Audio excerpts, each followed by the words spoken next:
نحمده ونصلي على رسوله الكريم. أما بعد، قال النبي صلى الله عليه وسلم: الدين النصيحة، اور كما قال عليه الصلاة والسلام. نبی اکرم صلی اللہ علیہ وسلم نے ارشاد فرمایا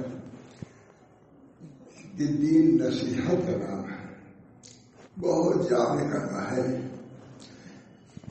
جسے کہا جاتا ہے، حضور نے فرمایا الحج عرفہ، حج عرفہ کا نام ہے. مطلب عرفہ کے اندر جو مکان ہے اس کی بڑی اہمیت ہے. کسی کو عرفہ مل گیا یعنی عرفہ تو کوئی کہ حج اس کو مل گیا. تو دین میں نصیحت کا یہ مقام ہے. اگر کسی کو نصیحت کا درجہ مل گیا، اور نصیحت کا عموم بہت معنی عام ہے. ایک نصیحت اللہ کے لیے بھی ہے، اللہ کے رسول کے لیے ہے، عوام مسلمین کے لیے ہے. ہم لوگ نصیحت صرف لوگوں کے لیے سمجھتے ہیں، وہ تو تفصیل ہے اس کی. جو نصیحت ہم لوگ کے لیے ہے، وہاں پہ نصیحت ہونی چاہیے، اس کی بھی بڑی اہمیت ہے. نصیحت مانے خیر خواہی ہے. ہم لوگ سمجھتے ہیں نصیحت مانے کوئی بات کہہ دینا، وہ بھی ایک ہے. در حقیقت نصیحت کے معنی اپنے بھائیوں کی خیر خواہی کرنا، ان کا خیر خواہ بننا، ہر مصیبت میں اس کے کام آنا، یہ ہے نصیحت. فرماتے ہیں امام غزالی کہ جو شخص اپنے بھائی کی چیز کو اپنی چیز نہ سمجھے، یا اس کے بھائی نہ سمجھے، اخوت نہیں. اخوت کے معنی یہ ہے کہ ایک دوسرے سے اتنا میل ملاپ ہو جائے، وہ اس کی چیز، اس کی حجت الاسلام میں امام غزالی لکھ رہے ہیں، اور ہمارے حضرت اس کو برابر سنایا کرتے تھے کہ حکومت بہت بڑا اس کا مقام ہے، بہت بڑا درجہ ہے. کہتے ہیں کہ جب تک یہ بندہ کہتا ہے کہ یہ میری چادر ہے، وہ کہتا ہے میری چادر ہے، حکومت نہیں ہے. حکومت ہے کہ دوسری چادر ہے، وہ کہتے کہ میری چادر ہے، وہ کہتے کہ یہ میری چادر ہے. سمجھے؟ اللہ تعالیٰ یہ اخوت جو مطلوب شرعی ہے، انما المؤمنون اخوہ، مومنین سب بھائی بھائی ہیں. مصر کا ایک عالم آیا تھا، بہت زبردست زبان، اسے ایھا الاخوہ کہا، اے بھائیوں. کہا اس سے بڑھ کے اس کو کوئی خطاب نہیں معلوم ہوتا. 10-20 ہزار آدمی کو مجمع تھا، لیکن اور سر بیٹھے تھے. اس نے کہا مجھے عالم تھا، ایھا الاخوہ، اے بھائیوں. کہا اس سے بڑھ کے کوئی کلمہ نہیں ہے اپنے بھائیوں کو مخاطب کرنے کے لیے. معلوم ہے کہ تمام مسلمان ایک دوسرے کے بھائی بھائی ہیں، اور بھائی ہونے کا مطلب ہے کہ اس کا خیر خواہ ہو، بدخواہ نہ ہو، ہمدردی، غمخواری، یہ عین اس کا شیوا و وتیرہ ہو. شیوا و وتیرہ یہی ہو کہ اپنے بھائی کا خیر خواہ ہو. آج آپ دیکھیے کیا حالات ہیں. اس بنا پر میرے دوست بزرگوں، اخوہ کی تعلیم بہت اہم ہے، بہت جامع ہے. چنانچہ مثال کے طور پر یہی کہا کہ اگر کوئی شخص اپنی چادر کو تو اپنی چادر کہے گا، اپنے بھائی کی چادر پہ کہے کہ میری چادر ہے، تو اس بھائی کو خوش ہونا چاہیے کہ مجھ کو بھائی سمجھائے چلے. اب یہ سب چیزیں کہا ہے، امام غزالی لکھ رہے ہیں.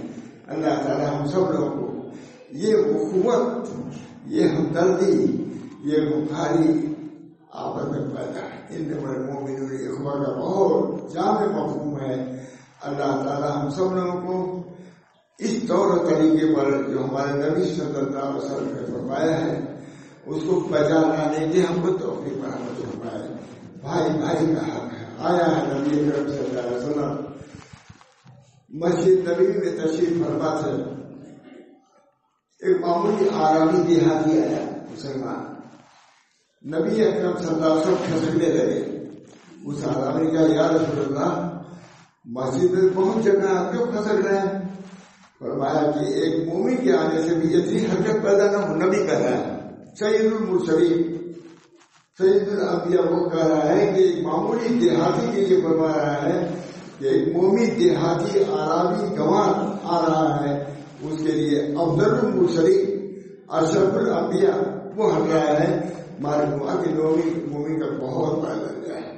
اسی طریقے سے میرے دوست ہمارے حضرت بہت ایک روایت سناتے تھے، نبی اکرم صلی اللہ علیہ وسلم نے فرمایا کہ اے کعبہ تیری بڑی حیثیت ہے، بہت بڑا تیرا درجہ ہے، یہ مومن کا درجہ تم سے بھی بڑھ کر کے ہے نبی اکرم صلی اللہ علیہ وسلم۔ یہ چیزیں بہت معاشرہ اپنے ساتھ لوگوں نے سمجھا بھی نہیں، وہ قوت ہی میں پوری بہت ان کی ہوتی تھی، وہ قوت اسلامی قائم کرو اپنے اندر۔ دوستوں یہ تعلیمات نبوی ہیں، اللہ تعالیٰ نے ہم کو اور آپ کو ایسی تعلیمات سے نوازا ہے کہ اگر ان تعلیمات پر ہم عمل پیرا ہو تو انشاءاللہ دنیا ہماری جنت بن جائے۔ مگر آپ دیکھیے کتنا خرمسار ہے، کتنا انتشار ہے، گھروں میں کتنا انتشار ہے، کتنا خرمسار ہے۔ ایک آدمی آئے، بہت بڑے آدمی سے پرسوں آئے، پہلی بار انہوں نے کہا مولانا ہمارے گھر میں آدمی سے قوم ہے، یہ انتشار بہت ہے، بہت بڑے آدمی کہا ہمارے گھر میں آدمی تو کم ہے لیکن انتشار بہت زیادہ ہے، تشدد انتشار۔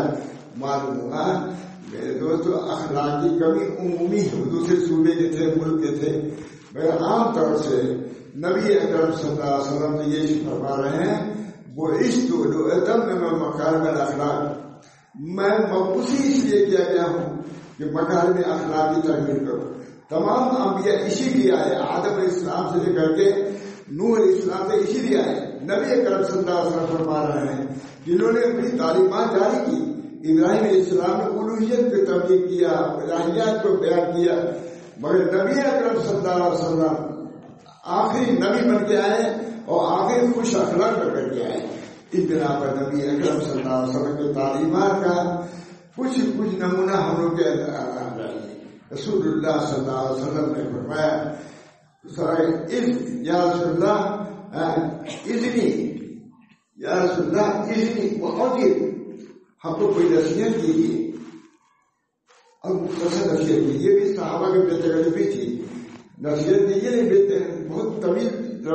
یہ صحابہ اتنے بے تکلف تھے نبی اکرم صلی اللہ علیہ وسلم سے کہ آج کے دن میں کسی پیر سے کہا نہیں سکتا یہ مختصر بیان کیجیے، مگر نبی اکرم صلی اللہ علیہ وسلم کیونکہ رحمت للعالمین تھے، ہر شخص سے بے تکلف تھا۔ یا رسول اللہ اذنی وعذر، فرمایا رسول اللہ صلی اللہ علیہ وسلم نے اذا قمت للصلاۃ فصل صلاۃ الفجر ولا تکلم بکلام تاج الغرض کہتے ہیں واصل، فرماتے ہیں حضور صاحب نے یا رسول اللہ ہم کو کوئی نصیحت کیجیے، نصیحت مختصر۔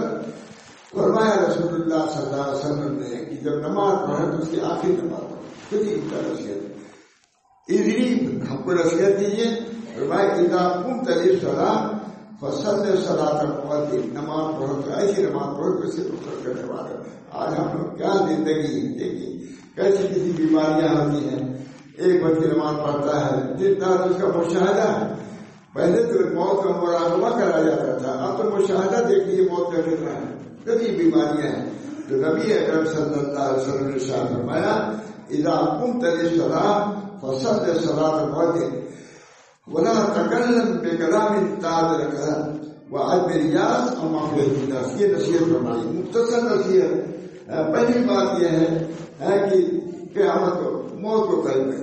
اذا قمت للصلاۃ، نماز پڑھو، جمعہ کی نماز پڑھ رہے ہیں، معلوم نہیں جمعہ کی نماز ہم کو بعد میں ملے گی یا نہیں، جمعہ کے بعد ہے عصر کی نماز پڑھی ملے گی کہ نہیں۔ نبی اکرم صلی اللہ علیہ وسلم نے ارشاد فرمایا، صحابہ سے فرمایا کہ بتاؤ تم موت کو کتنا قریب سمجھتے ہو؟ فرمایا یا رسول اللہ ہم ایک نماز پڑھتے ہیں دوسری نماز کی امید رہتی ہے۔ فرمایا ہمیں دور سمجھتے ہو، ایک بس کا سلام پھر دوسری طرف کے سلام کی امید نہ رکھو۔ چنانچہ آتا ہے نبی اکرم صلی اللہ علیہ وسلم نے عمل کر کے بھی دکھایا، استنجا کھانے سے باہر تشریف لائے، فوراً حضور نے تیمم کر لیا، استنجا سے تیمم فرمایا۔ صحابہ کو کہا جائے، فرمایا یا رسول اللہ پانی تو موجود ہے، آپ نے تیمم کیوں فرمایا؟ اب دیکھیے صحابہ کی بے تکلفی دیکھیے، اور حضور ناخوش نہیں ہوئے کہ تم نانا کا کو سمجھا رہے ہو، اپنے دور سے ڈر دیں گے۔ نبی رحمت للعالمین تھے، یا رسول اللہ آپ تیمم کیوں کر رہے ہیں؟ دوسرا آدمی رہتا سمجھتا کہ کہیں کو تصدیق کر رہے ہیں، الٹا بھی دیتا ہے، وہ اس کو سوال کرتا ہے نا، وہ ڈر سب یہی سب ہو رہا ہے. اذا قمت للصلاة فصل صلاة المؤذن، جب نماز پڑھو تو ایسی نماز پڑھو گویا کہ آخری نماز ہے. یہ ایک نصیحت. ولا تکلم بکلام تاجر غلط، اور ایسی بات نہ کرو کہ کر کے دل کو سے کہنا پڑے. کتنی جامع دعا نصیحت آدمی کہہ دیتا ہے، دن رات گھروں میں مدرسوں میں ہر جگہ یہ ہو رہا ہے، منہ سے بات نکل دیا فتنہ پیدا ہو جاتا ہے. پہلے سوچ سمجھ کے بات کرو. ولا تکلم بکلام تاجر غلط، ایسی بات نہ کرو کہ کر کے دن تم کو خود کرنا پڑے. پہلی بات کو سوچ سمجھ کے کہو. ہر بات ہے یہ اہم بات ہے. بارہ دو بات. تیسری بات یہ ہے وہ آج میں یاس اما فیاس، لوگوں کے ہاتھوں سے نہ امید ہو جائے. ایسی دعوے نصیحت ہے. یا رسول اللہ اتنی معجز تیرا اندر رہا ہونا، دوسرے دوسرے یاد کر لیتے ہو، اتنی تم لوگ بھی یاد تو نہیں ہوتی کچھ یہ حدیث اتنی معجز. نصیحت دیجیے اور مختصر نصیحت کیجیے. فرمایا رسول اللہ صلی اللہ علیہ وسلم نے اذا قمت للصلاة فصل صلاة المؤذن ولا تکلم بکلام تاجر غلط وعدم الیاس اما فی الناس، لوگوں کے ہاتھوں سے ناامید ہو جاؤ. کتنی نصیحت. پہلے آخرت میں یاد دیا. نماز پڑھو ایسی جیسے آخری نماز ہے. اخلاق کی تعلیم، ایسی بات نہ کرو جس سے عذر کرنا پڑے. مذاق میں بھی ایسی بات نہ کرو، ایسی بات نہ کرو جس سے کسی کو اذیت ہو. مذاق میں بھی ایسی بات نہیں ہونی چاہیے جس سے کسی کو اذیت ہو. المسلم مسلمون، مسلم وہ ہیں منسلمہ، مسلم وہ ہیں جس کے ہاتھ اور زبان سے لوگ صالح ہیں. مذاق میں بھی ایسی بات کہنے کی اجازت نہیں ہے جس سے کسی کو کلفت ہو. تیسری بات کیا ہے؟ وہ یاس اما فی الناس. کتنی جان ہے اللہ جس کی وجہ سے بتا ہے. امید کو منقطع کرو جو لوگوں کے ہاتھوں میں ہے، اس سے اپنی نظر کو ہٹاؤ. کتنی نصیحت ہی نہیں. وہ دو نصیحتیں یہ جامع نصیحت ہے. یاس اما فی الناس، لوگوں کے ہاتھ میں جو مال و دولت ہے اس سے نظر کو ہٹاؤ، امن سے رہو گے. کیونکہ نظر لگاؤ گے وہ دے گا بھی نہیں، تم کو کلفت طرح ہوگی، دشمنیاں رہے ہوگی. ادھر پہلی اللہ پر نگاہ رکھو، دوسروں پر کیا نگاہ رکھتے ہو. یہ نبی کی تعلیم ہے. یہ نبی کی تعلیم دے ہی نہیں سکتا تھا کوئی. ہمارے نبی صلی اللہ علیہ وسلم کہتے ہیں ما ينطق عن الهوى ان هو الا وحی یوحى، جو کچھ فرماتے تھے وہی سے فرماتے تھے. یہ حدیث بھی وحی سے ہے. ابن بحر مومن کے لیے میں لازم ہے کہ نصیحت کو اپنے سامنے رکھے اور اس پر عمل کرے، فلاح میں رہے گا اور جنت میں انشاءاللہ حضور کے ساتھ رہے گا. وَأَتْبِعْ اتَّقِ اللَّهَ حَيْثُ مَا كُنتَ وَأَتْبِعِ السَّيِّئَةَ الْحَسَنَةَ تَمْحُهَا. وہ کسی حدیث ہے. بہرحال یہ حدیث مختصر تین جملے کی بہت ہے. اس کو ثلاثیات کہا جاتا ہے. یہ تین جملے پورا دین، پوری ایک کتاب ہے، اس کو ثلاثیات کہا جاتا ہے. تین حدیث ہیں. اللہ تعالیٰ ہم سب لوگوں کو اپنے نبی کی تعلیمات کو پیش نظر رکھنے کی توفیق ہے. چاہے عبادات کے طریقے سے ہو، چاہے عقائد کے اعتبار سے ہو، چاہے اخلاق کے اعتبار سے ہو، چاہے معاملات کے اعتبار سے ہو. چاہے معاملات آج ایک مسلمان دوسرے مسلمان سے پریشان ہے، بدخلقی سے بھی، بدمعاملگی سے بھی، بلکہ مقدمے بازی سے بھی پریشان ہے. اللہ ہم سب لوگوں کو دین اسلام کا قائم و دائم رکھے اور ہر کسی کی عافیت دے. آج ہم اگر اس کو اختیار کریں انشاءاللہ اللہ کی طرف سے نصرت آئے گی. یہ محبوب نہیں تھے، ہمت نہیں تھی، لیکن میں نے بیان کر دیا کہ تعلیم آپ جو ہیں یہ میں نے بیان کر دی. اگرچہ میں بہت ضعیف ہوں، کمزور ہوں، بیماری کچھ سے کچھ بڑھتی جا رہی ہے. دعا کیجیے کہ بیمار ہو جاؤں، آرام سے رہوں، مروں ایمان کو مروں. آخر دعوانا ان الحمد للہ رب العالمین.